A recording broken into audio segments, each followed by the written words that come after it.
you remember I showed you guys the kiddos already, including the terrifying one and the wife. So let's talk a little bit about why we write in general, right? And why I write. Have you guys ever written a story? Essays for shows. Have any of you guys written a story just because? Just because? Like not because it was an assignment, but just because? Talk to me then. Why do you write? Why write a story? Why write a story just because? What's the point? Yeah. Because you get an idea in your imagination, or you see something and you want to write something about it. Okay, so you get an idea, and this is a way to share that idea, right? Is just to get it written. Yeah. It's entertaining. You have something to do. It can be fun. It can be a great way to pass the time, kind of like a hobby, right? It's a hobby that really engages your imagination. But that's one of the things I most like about it. Yeah. Because you can write what you want, and it's exciting. Isn't it fun to have control of the story? You know, like sometimes you're reading a story and you're like, oh, I want it to go down this road, but then it kind of goes a totally different way. But if you're the writer, you can take it exactly where you think is the most interesting place for it to go. You know? Yeah. Well, there's no limits to your writing. You can just let all your ideas flow onto paper, and if you don't like some, you can just let it.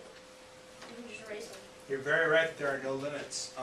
Think about this. You know, if you want to make a movie, right? Let's say you want to make a movie like Avatar. You know, like James Cameron's Avatar with the blue people.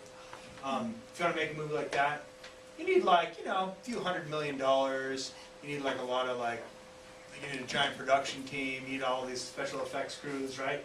Pretty hard to do that. But if you want to write a book, like your favorite author, you've got the same tools he does, or she does. All you need is pencil and paper. All you need is a computer to type on. You know, you have all the tools you need. You're unlimited. You can make it as cool as you want. You're only limited by your imagination. Yeah. Well, our teacher said that there's like five reasons we write: to persuade, to inform, to I forgot the other rest, and entertain. I forgot the other two.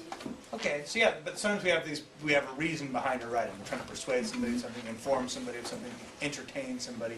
And all of these things have to do with an audience, right? Informing, persuading, entertaining. So sometimes we're writing for an audience, to accomplish a purpose for a given audience or a given reader or readership. Yes? Well, you use your imagination and you put it into your writing, and it doesn't only entertain and persuade the audience, but it does that to you also. Yeah, isn't it cool? It takes the writer on a ride as we create the book, right? Yes. And that's maybe what I most love about it, is taking myself on a fun ride by making up a cool story. I'll answer this question for you. The reason I write, first I was a big reader before I was a writer. So I loved, and I told you in the presentation, I loved adventure stories. And as I learned to love adventure stories, I would make up my own adventure stories. And sometimes those adventure stories seemed a lot cooler than the books I read and the movies I saw. They became something I really wanted to share. You know that feeling when you see a great movie and you want to share that story with a friend who wasn't there at the movie, right? You're like, oh dude, you got to see this movie, it was so great. Well, I had that feeling, except the only way to share the movie was to try to write it, because it only existed in my head. Those stories only existed in my head. So writing was the way for me to share these crazy stories with other people. What do I write? I told you guys about this already. I told you a little bit about Fablehaven. Fablehaven is the series. That was my first series, and that's the series that let me become a full-time writer. It came out between 2006 and 2010, a book a year. I'm really proud of how it turned out. If you guys haven't tried them, they'll take you on a really good ride. And a good thing about that series is the series is complete, so you can read the whole thing. I also have Candy Shop War. That's my only thing separate from Fablehaven, besides Beyonders, as far as novels go. And Candy Shop War will have a sequel that'll be out in October, so next school year, end of this year. It'll be called The Arcade Catastrophe. And then Beyonders, I told you a little bit about that. So why do I write fantasy stories? And as I talk about fantasy stories, let's talk a little bit about genres. First, someone tell me what fiction is. What is fiction? What is fiction? Yeah. Something that is not real. Okay, so it's a story that's not real. And hopefully the story is truthful. Hopefully it feels real and it feels honest, even though it didn't really happen, right? So what are some categories of fiction? Help me out. What are some categories of fiction, types of fiction, of these, stories that we're making up? What's a category? Historical or a genre? fiction. Historical fiction, a story that happens in the past, but then in a realistic way, right? Yeah. Science fiction. Science fiction, a story that happens. Strictly speaking, science fiction obeys the rules of reality, but it happens in the future, or it happens where maybe technology takes us places where we haven't gone yet, or we discover aliens, or things that we haven't discovered yet that could be out there. Strictly speaking, though, it'll still obey the rules of reality. We're not, like Star Wars, for example, is like a space fantasy, right? Because the Force, that's like more of a fantasy concept than a sci-fi concept. What else we got? We have sci-fi. We have historical fiction. Well, I was gonna say Historical fiction. What else we got? Yeah. nonfiction. Non-fiction. Okay. And then we're outside of fiction once we go to non-fiction, right? Another category of fiction. Another category? Yeah. Want me to I give you was guys just some? gonna say mystery. Mystery. There you go. Mystery is another category, right? You got romance. I bet a bunch of you guys love romance novels. Fifth grade boys. And, yeah. No, of course not. No, but like, but that is a big category. And then Valentine's Day. Yeah, that's when everyone's reading those romance novels. Yeah. Comedy. Yeah. Sometimes we can write comedy. We can write realistic fiction, right? Drama. Drama. Yeah. Adventure. Adventure or big like thrillers, like spy thrillers or suspense thrillers. You can write horror, right? Yeah. Greek mythology. Yep. Sometimes it's myths or legends, tall tales. Yeah. Biographies. Biographies. Yep. Stories about real people. There's so many different categories, right? When we talk about different categories of fiction, what we're going to partly talk about today are some of the things that all these categories have in common. Because it doesn't really matter what category you like that you like to write in. A lot of the different the key principles to writing a good book are true no matter what category you're in. And so we'll talk about some of those key principles today. I write fantasy stories because I like to read fantasy stories and I daydream about fantasy stories. Whenever I talk to young writers or aspiring writers, I always say it's important to write about the kind of things you're most interested in. If you write about what you're most passionate about, that increases the chances that someone else might like your book. Because when you write a book, you're asking people to give money and time to enjoy your story. And people are only going to be happy to do that if it's a pretty cool book. Your best chance of writing a book that someone else would read on purpose and be glad they did is to write something that you think is awesome and then hope that they think it's awesome too. Because I love daydreaming about fantasy and because I love fantasy novels, I write that kind of story. Why do I write fantasy stories for young readers? The answer to that is Harry Potter. When I read Harry Potter, it took me on a great ride. I was in college. And my mom loved the book, I loved the book, little kids loved the book, and I learned something. I learned that if you write a story with a young main character, but you make it really smart and twisty, you can write a book that a whole family could read and nobody would be bored. And I get a lot of that with my Fable Havens. Like the dad will read it with the kids, and the dad's just as happy as the kids. He'll come to the signing, and sometimes he's alone at the signing, and he's the biggest fan, which is a cool feeling. That is my goal. How do I want people to feel when they read my stories? That's my summary. I hope they feel like Star Wars on guitars. I hope they have an awesome ride, basically. My goal with my stories is I want people to have fun. That's why I write my kind of fiction. When I go around and talk to schools, I talk to kids about how reading can be fun, and I'd be a big liar if I didn't write fun books. Where do my specific books come from? This is one of the most frequent questions you get as an author. People say, where do your books come from? Where do you get your ideas? How about you guys? You guys, I saw your hands at the start. You guys have written stories. How do you get started when you're going to write a story? What are your ideas? Help me out. This guy. Brainstorming. Brainstorming. So what do you do when you're brainstorming? You jot down a bunch of ideas. Okay, so you sit there and like kind of dump a bunch of ideas. Just dump them on the page and then see what you get. And that's, yeah, brainstorming is a great way to develop an idea. Yeah? Past experiences. Past experiences. So you look to your past, look to your own life for ideas of things to write about. Yeah? What's your like? What do you like? What you're into? Okay, yeah, so sometimes you're trying to find a story that you'd be into, right? And you use your own interests. Like if you're really into baseball, you probably have more fun writing a baseball story than the average guy, right? Yeah. Like, to start a story, like, with relations to whatever. I mean, it can be another story, it can be something you're thinking about, it can be, like, you can just start out with a genre. Yeah, you might start out with a genre, you might read a story, and that might spark an idea for your own story as you read something else, right? Mm-hmm. Yeah, it's hard to say where that specifically will come from, right? Sometimes it's hard to trace what's the exact origin of this story. I can tell you a little bit about some of my stuff. With Fablehaven, the origin of Fablehaven, I started with the place. I started with the setting. Now, a setting is not a story, but a setting can be a starting point for a story. With Fablehaven, I used to live in Connecticut. My house was surrounded by trees, and sometimes I would daydream, what if there's weird monsters or creatures out in the woods?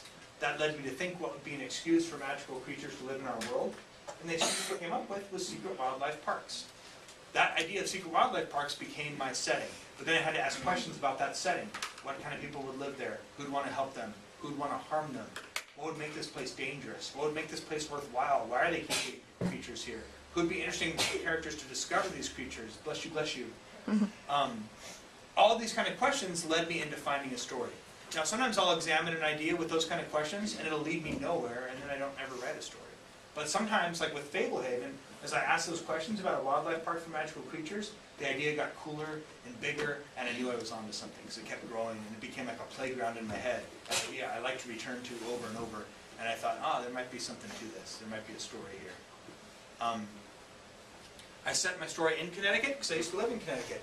Sometimes it helps with details and settings if you use places you've been, because then you have details that you remember from that place that you can put into your story. Sometimes when I'm traveling the country on book tour, I'll like take a journal and I'll write details about different places, and I've used that journal to then use some of those details in my story. Like in Fablehaven 5, they embark on a sea voyage from the Outer Banks of North Carolina, and I went there and visited schools in the Outer Banks. The Outer Banks are these barrier islands off the coast of North Carolina, where there's like lots of shipwrecks and lots of old pirate lore. You guys, have you heard of like Blackbeard the Pirate? Yes. Yeah, Edward Teach. This guy, that's where he made his last stand at the Outer Banks of North Carolina. Soldiers boarded his ship, and he was like fighting them off with guns and swords. He had cannon fuses burning in his beard to make himself seem scarier, and he fought to the death. He fought until he was dead, until the soldiers killed him. And like, crazy, you know what I mean? Crazy. And so like there was all these interesting stories there, and I was absorbing those stories and absorbing details about that place. In fact, I learned that in the Outer Banks of North Carolina, they have lots of ghost stories. One of the ghost stories I heard was about this gray man on the beach that would show up before storms and warn people. And because I'd heard that folk tale or that story, maybe it's true, maybe it's not, who knows, no way to really prove it. But it was a story that they had in that area, and because Fablehaven is about different myths and legends coming to life, I used their gray man in Fablehaven. I used the gray man from their ghost stories as a character in book 5. Just briefly, just a little bit, but this was a detail I picked up when I was out and about. So you never know when you might find details you can use in a story. Sometimes for characters, to create my characters, I'll use pieces of people I know. Like the character Seth in Fablehaven is a little bit like my brother Bryson. Seth wears a camouflage shirt, he has an emergency survival kit he takes with him when he goes on his adventures, and he's a very recklessly curious kid. He'll let his curiosity lead him into trouble, sometimes let his curiosity overwhelm his judgment. And my brother Bryson was a lot like that. That's my brother Bryson. He's got the camouflage shirt, little survival kit hanging on his belt. It's a granola bar box full of like kid survival gear, like a magnifying glass from a cereal box and stuff like that. And he's the kind of kid, he'd make the same mistake 10 different ways, because his curiosity would always overwhelm his judgment. And so there's pieces of my brother that I took and put into that character Seth. And that helps Seth feel real, and it helps me have a way to relate to Seth, because I can relate to my brother, and it helps me as I try to bring Seth to life if I think of my brother sometimes. I have some Samoan cousins. My aunt married this big old Samoan football player. And so I created a character named Tanu in Fablehaven, who's a potion master. He's a Samoan guy. And I wanted to write a Samoan guy because I have this Samoan uncle and these half Samoan cousins, so I kind of learned a little bit about Samoan culture. In fact, one of my cousins is a guy named Tanu. And Tanu, his real name is Tanu Natoa, and I named the character Tanu after him in the book. But Tanu was pretty mad when he saw the picture of Tanu in the book. So I was like, Tanu, dude, you just eat for the next 30 years, before, after. He signed up comedy in that. He's like, no. He's like, that's never going to happen. The character Muriel the Witch is exactly like my mother-in-law. I just took her straight out of real life. And I'm just kidding. It's not even true. My mother-in-law is actually a pretty nice person. But Muriel the Witch came from a strange origin. My sister was reading in a book that the word for witch in Arabic means one who blows on knots. To me, that was just a creepy, weird detail. And sometimes as writers, we're just looking for cool details that get our imaginations going. So I was like, one who blows on knots. That's just odd and weird. So what if at Fablehaven there's a witch and she's imprisoned by a knotted rope and she can never get free till she gets every last knot untied. And to get the knots untied, people have to blow on the knot and make a wish. And if the wish comes true, then the knot will unravel. And so you see how like just that one creepy detail led me to thinking up some interesting stuff for the story, right? We're just always looking for, I call them evocative details, details that make our imaginations get excited and that make us like, oh yeah, that seems cool. A lot of the locations in Fablehaven are places I've been, like Lost Mesa is a preserve we see in book 3 of the Fablehaven series, and Lost Mesa is based after a place in, I went to the Navajo Reservation. My wife's from Arizona, Navajo Reservation, there's all these pueblos and old Indian lore, and so I took stuff from the Navajo Reservation for details to use when I made this Lost Mesa preserve, where I had like some Native American folklore stuff. I brought that to life in book 3 at Lost Mesa. I work with a really cool illustrator, a guy named Brandon Dorman. He does great pictures. I brought along a couple of pictures from book 5. This is the hall of this dude named Rune Osriksson. He's like a magical creature hunter who has his own hunting preserve for magical creatures. And then there's a place in book 5 also called the Totem Wall, which is like a totem pole, because it's a whole wall of faces. And I wasn't sure how he would ever draw that, but he just nailed it. He drew it really cool. I was totally impressed when I saw his version, Brandon Dorman's version of the Totem Wall. And I almost feel sad because it gets shrunk down to this little black and white image in the book, but the art was really top notch. It was so terrific. You almost can't fully appreciate it when you just look at it in the book. That's the Demon King, the way he drew the Demon King in Fablehaven. He's just a really cool artist. It's fun to work with him. I showed you my creepy cover, the German cover that always cracks me up. Fabelheim. That cover makes me wonder if Fabelheim means pervert haven. Because it's just an awkward cover. That's a more normal looking foreign cover. Not all my foreign covers were like totally weird, but the German one is the weirdest. I told you about this stuff. I told you about Beyonders. We'll speed through these pictures because I'm trying to get to something else in the presentation. It's me and some nuns. It's me in Russia. It's me at the librarian at the American Embassy. It's me at the White House. That's me in Alaska with a dog sled. Wow. It's me with a falcon. A funny thing about those slides, that's all stuff that happened just because I shared my story with people. I got invited to all these weird places, cool places, had these amazing adventures. I went to schools in Nome, Alaska, went to schools in Moscow, Russia. Had all these, met cool people, had cool adventures. Sharing your imagination really can take you places. But what I wanted to get to was some writing principles, because today is kind of a writing workshop. So I talked a little bit about me. I talked a little bit about why we write in general, right? Let's get specific on how we make a cool story. No matter what genre of story you're writing, these are 5 things you can use to make your story cool, okay? First thing that any story needs is characters. Why do characters matter to a story? You guys help me out. Let's talk about it. Yeah. Well, you can't write a story with just setting and... There'd be no story. There'd be nothing going on without characters, right? A setting would be like, and the tumbleweed kept growing. Continued to tumble. You know? There's like nothing going on, right? Yeah. They create the book. Like they help us help the book better understanding of the book. Yeah, they help us understand the book. Sometimes it's hard to put into words, yeah. They can form pictures like in your head when you're reading, and there's not only good and they're not only good characters sometimes. Sometimes there's like bad characters. Different kinds of characters, Yeah. good and bad, bring life into the story, yeah.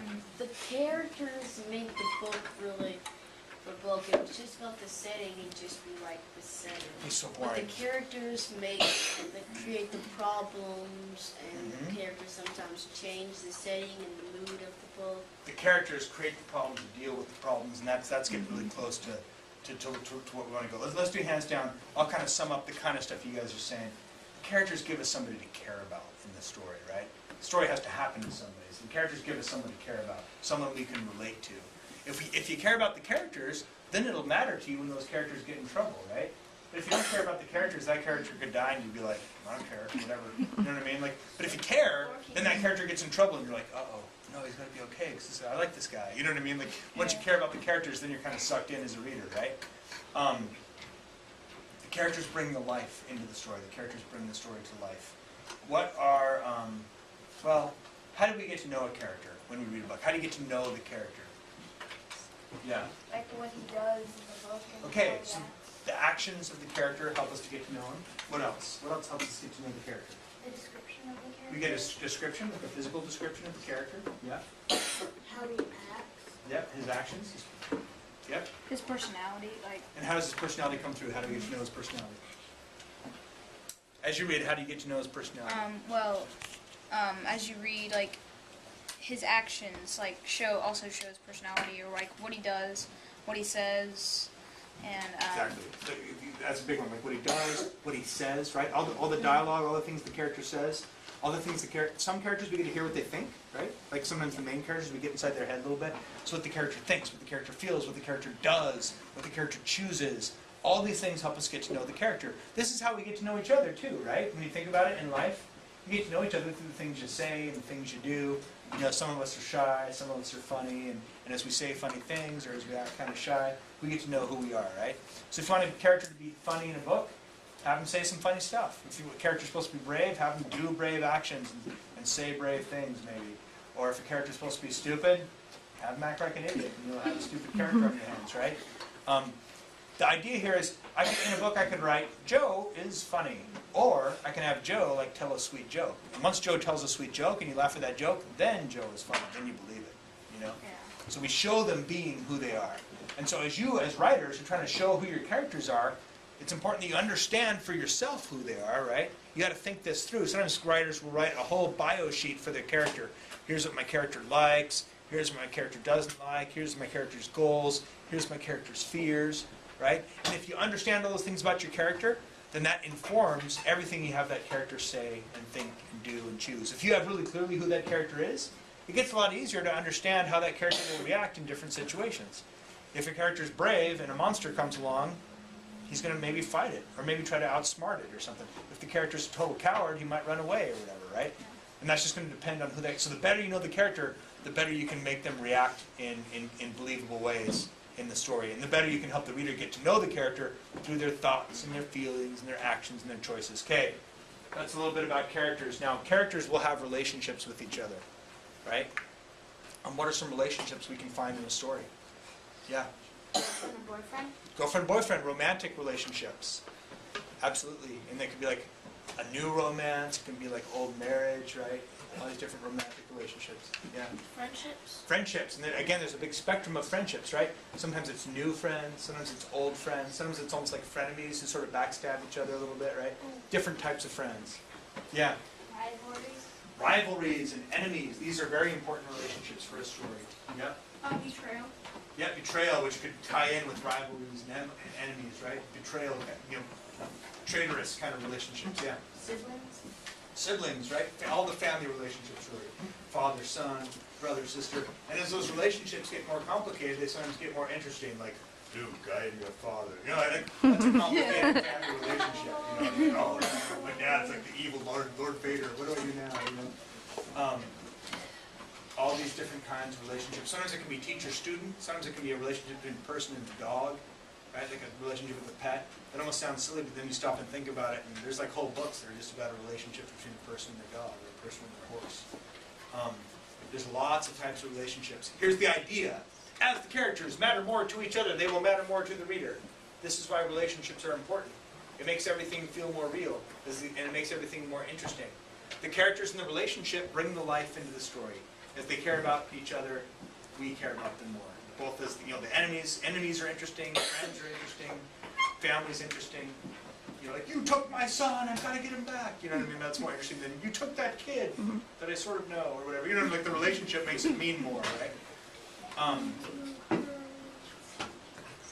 Once we have characters and we have relationships, then it's not a story yet. Characters and relationships is not yet a story. What it needs to become a story is trouble. So we have these characters and these relationships, and then they run into some trouble, some problems, some conflicts. What are types of trouble we can find in a story? Yes? Monsters. Monsters. Yep, if you're one of my books, the character can just be monsters, fantasy kind of trouble. Yeah. Death. Death, yeah, life and death kind of struggles. Or dealing with death, coping with mourning, yeah. Lies. Lies, yeah, some of the trouble can come from the relationships, right? And that would include like lies and betrayals and things like that. You know, the relationships can lead to some of the trouble. Yeah. Nature. Nature. Yeah, like your dad trying to survive out in the wild, like Jack London books or something, right? Bear Grylls. Yeah, right. Yeah, man versus wild kind of stuff. Yeah. Other people. Other people, yeah, the relationships often. Yeah. Arguments. Arguments, yeah. Like man versus society. Yeah, sometimes the whole society, like you're trying to fight like an evil society, like a Hunger Games scenario, right? Where the society's all messed up. Yeah. Kind of like an outbreak of a disease like rabies or something. Okay, so we're trying to cope with disease, you know, kind of life, death. Like you're type stuck whether it's a situation or like you're just plain stuck somewhere, like stuck in. You're stuck and you're trying to get out of something, right? You're stuck in a situation you don't want to be in. Guys, you named some good trouble. Trouble can be really big. It can be like we're trying to save the world, right? A spy thriller, a fantasy novel, sometimes we're trying to save the world. Trouble can be small and simple. It could be that you didn't turn in your homework on time, and the character's trying to figure that out, and how can you scramble last minute and fix it, you know? The trouble can be, sometimes the goals the character have lead to the trouble. Like a character's got a goal, but then there's obstacles in the way of that goal, and it's trying to overcome them, right? Any of you guys seen the movie Rudy? I've seen it. Movie Rudy? Like, remember in the movie Rudy, that character had a goal. Do you remember what his goal was? To play football. He wanted to play football in Notre Dame. The climax of Rudy, the big final climax of the whole movie, is that a kid gets in a football game and plays a couple of plays. If I just told you that, does that sound like the coolest movie ever? No. Not so much. Like the whole climax of the movie, he actually gets in the game. He doesn't save the game. He doesn't like do anything super special. But he just got in and played a couple plays. But here's the thing: because we spend the time with that character, we see how badly he wanted that goal of getting into a play and playing for Notre Dame. We saw how badly he wanted it. We saw all the things he did and sacrificed so we could do it. All of a sudden, you get to the end of that movie, and you're like, Rudy, Rudy, you know, because you're like so happy that he got in because he wanted it so bad and he tried so hard to be able to achieve it. You know, is that not true? Right. So sometimes just by understanding how bad your character wants their goals, that can create the trouble in the story, right? Because they want this goal and they're trying to achieve it. Yeah. Sort of like a complex story to explore because she goes through all these problems in her one show. She like swiper, no swiping. She has to cross the bridge. Like she has to find stuff and then her backpack. Yeah, a lot of stories, especially a lot of kids, like a lot of kids shows, right? A lot of kid shows are set up in a very simple way. We have a character, and they want to achieve something, and they have some obstacles in the way, some things they have to do to reach their goal, right? And it's simple, but that is a lot of what we do in a story. We create a character, we get, you know, and the trouble is them achieving what they want to achieve, right? A story is not a story without trouble. The reason we say happily ever after at the end of a story is because when the story is happy, the story is over. The story is about characters dealing with trouble. Characters, they might be coping with change, problems, trouble. I use the word trouble. Trouble just kind of sums it all up for me. When your character runs into trouble in a story, they then have to make decisions, right? Your character's going to get in trouble, and as readers, we want to see our characters try to figure out their trouble. We want to see them try to overcome their trouble. And so as the writer, based on who that character is, you have to make that character make choices. If the character is brave, his choices will be different than if the character is a coward, right? If the character is smart, his choices will be different than if he's stupid, right? So understanding your character helps you make those decisions feel like true decisions the characters would make, right? The characters face trouble, they make decisions, and then what follows that? You make a decision, and then come the consequences, right? Consequences. So characters, they have relationships with each other. They face trouble. They make decisions to overcome the trouble, and then they deal with the consequences. And sometimes those consequences lead to more trouble and new decisions and new consequences, which sometimes lead to more trouble and new decisions and more consequences. And sometimes they're working on little trouble and making decisions on that, and they're also working on big trouble. So this isn't like just a straight line, right? Like all this stuff overlaps each other, and we go through trouble, decisions, and consequences over and over. But sometimes people ask me, how do I know when my story's over? I can't finish my story, right? Has that ever been a trouble for you? A lot of writers, it's like, I don't know, your story's over when your character has worked through their trouble. If you understand what the trouble in your story is, that helps you understand how to end your story, right? Either the trouble will overcome the character, or the character will overcome the trouble. Or sometimes like the character will overcome some trouble and fail at some trouble, right? Like maybe the character saves the girl, but he loses his hand. You know what I mean? Like, or like something, like, so it's kind of bittersweet. Yeah, like Luke, right? Get the robot hand.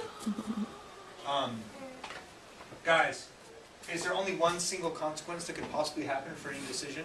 No. There's usually a variety of consequences that could happen. As the author, you guys got to make up the consequences for the decisions. Are there some consequences that might feel unrealistic and forced and fake? You guys have read books or seen movies like this, where the character gets in a tough situation and they get out in this really lucky, unbelievable way, right? And that's always really frustrating, because you're like, it wrecks the whole feeling of the movie, because you're like, oh, this doesn't even feel real. Like the bad guy has a gun on the hero, and like a random cat jumps out, the bad guy shoots the roof, and the hero gets away. And you're like, where'd that cat come from? How'd this happen? This is not realistic, you know what I mean? As writers, your job is to try to make your consequences feel realistic. If luck's going to help the hero, then sometimes luck also has to hurt the hero, right? You've got to keep it balanced and try to make this. There's no right or wrong to this, but you can kind of feel it in your gut. Sometimes you'll read it and you'll recognize it. Oh, that consequence just didn't feel real, and it makes the story feel less real. I saw a hand over there. Oh, one that would fit good with trouble decisions and consequences is Harry Potter and the Sorcerer's Stone. When Ron was playing that live chess game, and he had to sacrifice himself, and then that was the decision, and it came with the consequence of him maybe dying. Very true. Yep. You can take any story and you can break it down into this stuff. You can find trouble, decisions, and consequences, and that was a very good example of how you can do that. It's a big deal as a writer to try to get good at this stuff. This is not everything about a story, but this is a great tool to come back to. If you just come back to these 5 things, if you have these 5 things figured out, you will be well on your way with the story, with writing the story. Okay. Yes, comment. In the 5th Fable Rainbow, there a lot of trouble issues and consequences, especially with Seth. He has to make a lot of decisions. For sure, yeah, right? Like he's making decisions on whether to help Brawlus, and then sometimes that leads to some trouble, and that leads to more decisions and more consequences and more, right? Exactly, very true. These are good things to keep in your head. This helps you get kind of the shape of the story. This helps you get some of the basics and keep that clear. Now let's actually start writing something, okay? I want you guys to write for me, but let me tell you what we're going to write, okay? We're going to write a very specific first sentence to a story. Very specific first sentence. Not that this has to be about a specific thing, but it's going to be a specific kind of sentence.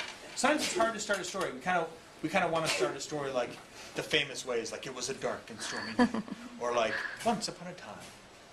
And that's okay. You can start stories like that. But this is going to be a specific kind of start to a story. I want you to show a character. I want you to give me one sentence. And remember, don't start writing until I'm totally done explaining. I want to give you to give me one sentence where we see a character in the middle of doing something, where something is happening. It doesn't have to be like life and death. It could be like John dangled from the cliff, screaming at the top of his lungs. It could be that. But it could also be like Mary crammed the hamburger into her mouth, meat and juice dribbling down her chin, right? There's a first sentence where something's going on, right? I don't want you to use was or is. That's called a passive verb. When we say like, John was walking to the store. Instead, let's say John walked to the store without the was, right? I want it to be an act. There's a place for using the was. That's fine. But I want this to be a really active first sentence. And to make it a nice active first sentence, we don't use the like, or we don't use the was thing. We just think of a good strong verb, like Mary crammed. Crammed is my strong verb. The hamburger into her mouth, juice and meat. Dribbled, that's another strong verb. Down her chin, right? Where could that story be going? Where Mary's cramming a hamburger in her mouth? Where could that story be going? Like that's the first line. But I want you guys to think, where could it be going? Like, let's do hands, and we'll think, where could that be going? Where could that be going? Yeah. That's what I was thinking, Gibby. We had McDonald's. That's great. Where else could this story be going? If it's not a Big Mac, where else could this story be going? Yeah. Mary becoming obese. Yeah, maybe Mary is well on her road to becoming obese, right? She's gaining weight and she just can't stop herself. Yeah. Mary going on the show The Biggest Loser. Yeah. Maybe Mary needs to go on the show The Biggest Loser. Or maybe she just got done with the diet and now she's eating like crazy because her diet's over. Yeah. Eating contest. Could be an eating contest, right? A hamburger contest. Naturally eating. Yep. Naturally eating. Yeah. And a dare to become a sumo wrestler. Okay, could have been a dare, right? And she's trying to gain weight for a dare. Yes. Oh, she's actually eating a low-fat hamburger because she's on a diet. Okay, maybe she's on a diet because it's a low-fat hamburger, but she's like eating it very greedily because she's getting her food. Maybe Mary has been unable to get to food for a long time. Maybe she was stranded on a desert island, and she just found a hamburger that washed up on the beach, and she's just like, dude, eat the burger as fast as I can, right? There's all these places where remember that was just one line, right? I gave you one sentence, and see all those places where that story could go, right? That's the beauty of it. You find it if you write one active, interesting sentence. Sometimes that can be like the first little domino that leads you into a story, right? So I want you guys to think of a sentence. Now you can think of a character, right? So the sentence has happened. Someone's involved in the sentence. Could be a guy, could be a girl. No. They just censored me. That was a long beat. Could be a guy, could be a girl, could be a real person, could be a superhero, could be an animal, whatever. Think of a character who's doing something. Give me one sentence where something's happening. The character is doing something. You don't even have to know where it's going to go, but try to think of an interesting sentence, something that you do is an interesting sentence, where a character is doing something. Where we use a strong active verb, no was or is. So it forces you to kind of make it have action in it, because you're having to find that verb. So something is happening, something's going